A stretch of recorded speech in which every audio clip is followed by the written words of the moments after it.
Hello again, and thank you for giving me a few minutes of your time to talk about some important aspects of the texts that flow in the Easter season following Easter Sunday. I'm going to speak to you about Acts because I suspect that many will be reading and using important key texts from Acts. Now, two of these are quite obvious. The leading on ascension clearly is going to have to be taken from Acts because we have two accounts of ascension, Luke's own in the Gospel and then in his second volume in Acts 1. And then on Pentecost, almost all churches will choose to put focus on the Pentecost account in chapter 2. Beyond that, there are some important texts. Let's remember, as I often have to recall myself, the idea of many from many different cultures being able to hear in their own language by this divine intervention is a reversal of the chaos at Babel. And so it too is a fulfillment of prophecy in a way. But more than that, and I think maybe even more important, the suggestion that this message is for a vast cultural mix in the Mediterranean basin, that's clearly there. And maybe even beyond the Mediterranean basin. That whole gathering that takes place is a kind of a prophecy of what's going to unfold, mainly through Paul, ironically enough, not Peter, who is the preacher. Now, the other general thing to talk about is the role of the Spirit. Now, the Spirit is constantly mentioned in Luke, about 15 times. However, in Acts, there are almost 30 references to the Spirit. You could well say that Acts is the book of the Holy Spirit. Remember that the modern Pentecostal and charismatic movement came out of a discovery, a rediscovery, we could say, of the book of Acts and the idea that was formed in those movements that the gift of the Holy Spirit is not simply a gift at baptism, but a second gift that has manifestations that have implications for mission. This is something that's below the surface in use because of our modern church experience. But with regard to the Spirit, keep in mind that the whole thing began with Jesus as a Spirit-driven person. The whole mission is going to be Spirit-led. Led how? It is being led in the manner of opening the eyes of those directly concerned in leadership and some who are in opposition, like Paul, to what this prophecy was forecasting and how it is to be fulfilled.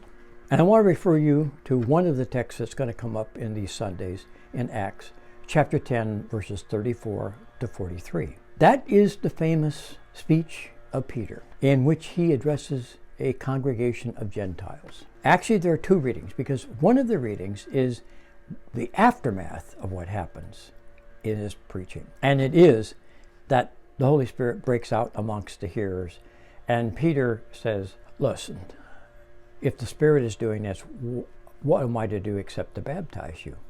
That's the hinge that makes Peter make the switch to his refusal to eat with and eat unclean animals and with people who are not observing ritual cleanliness. Then there's an Ethiopian eunuch story, and here we have it again. This is very close to stories out of Elijah and the tradition of Elijah that comes after this, in which the evangelist is transported by the Spirit and told to go to that chariot and instruct that Ethiopian studying Isaiah as to what it prophesies.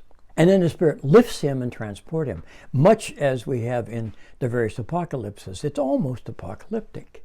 You see it again and again and again, that there is a process of a transfer of the Spirit's leading and guiding Jesus to leading and guiding all of the leaders left behind, including, and don't forget it, the drawing of lots to fill Judas's place. It's implied, but not explicitly said, that they can do that because the Spirit makes sure that the lot containing Matthias, the right person, will fill that empty place created by Judas. Now, I listen to sermons and I listen to other studies for the lectionary. I really do not hear much about putting these texts into a context that is clearly a literary fabric of a clear plot. The problem with that is then this or that detail is seized upon and actually is made more of than the plot really is interested in. So once again, I've been advising you, look how it's written and then think about deep meanings that are embedded in how it's written. Let me give you an example.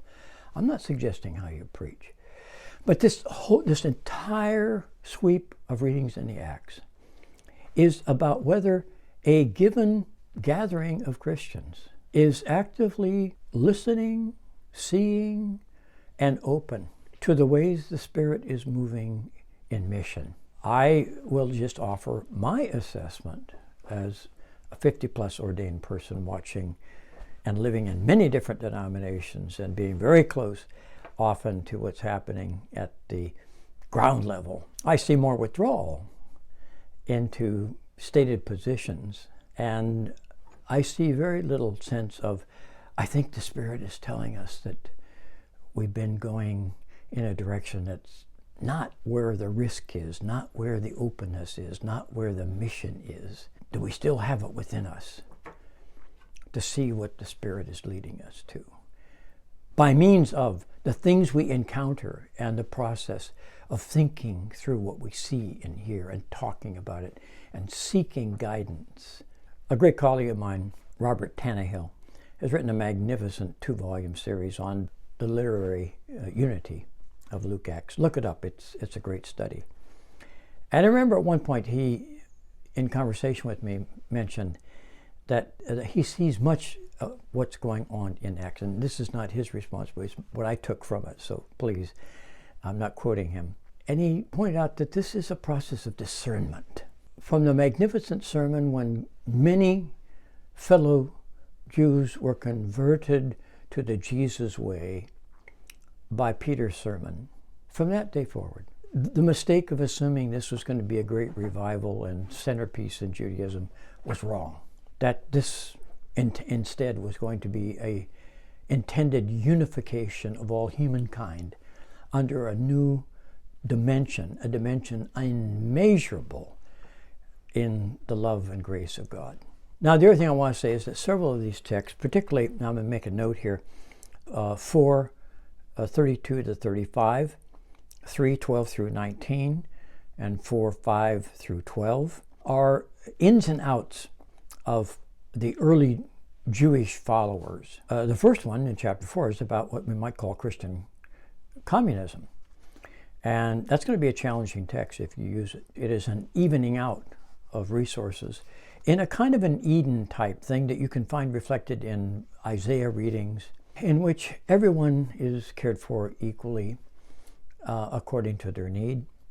And then an organization emerges of deacons to administer that. And then immediately there are problems if you read all of Acts. The material in chapters 3 and 4 are concerning because in that, the sermons that Peter engages in, or the dialogues, not always sermons, but dialogues with fellow Jews, is confrontative. It is accusatory. You're the ones who allowed him to be crucified, who had a direct role in it. You crucified him. Now, I talked about this in my general posting about some of the dangers of the Gospels. This material has to be handled very carefully.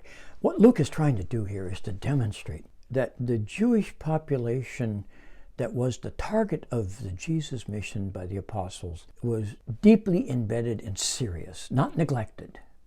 You can't make the accusation that the apostles went immediately to another people, the Gentiles. That, in the modern context, can again be damaging, and I want to caution you about those particular texts. And by the way, what happens in chapter 10 is that the tense changes, and Peter refers to they crucified him. You see the transition. And you have to put these negative assessments, which are literary in character, in the whole mix of things. Well, this has gone a bit long, but it's meant to cover the 6 or 7 Sundays, following the entirety of the Acts readings through the Sundays in Easter. I'm really pleased to have been with you these few weeks. Going to take a little bit of a break. Hope to be back with you. And thanks for listening in this extra long segment. Okay, bye-bye.